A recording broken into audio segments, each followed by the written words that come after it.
সারা রাজ্যে বিজেপি সরকারের বিরুদ্ধে চার্জশিট দেওয়ার জন্য আজকে সিআইটু সারা রাজ্যে কর্মসূচি প্রতিপালন করছে। ভারতবর্ষের প্রধানমন্ত্রীর অর্থনৈতিক প্রধান যে উপদেষ্টা তিনি বলছেন শ্রমিকরা কাজ হারাচ্ছে।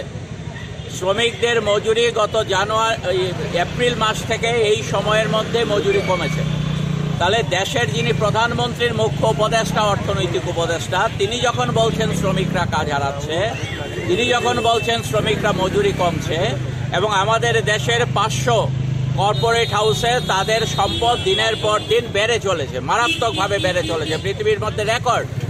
এই অবস্থায় শ্রমজীবী মানুষ যাতে কাজ পান, শ্রমজীবী মানুষ যাতে উপযুক্ত মজুরি পান, তাদের যে ছুটিছাটার সুযোগ সুবিধাগুলো আছে এই দাবিগুলো নিয়েই সিআইটু সারা ত্রিপুরা রাজ্যে আন্দোলন গড়ে তোলার চেষ্টা করছে শ্রমজীবী মানুষের সাথে।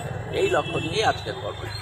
Subscribe to Tripura Info and press the bell icon so that you never miss any latest updates and news on Tripura.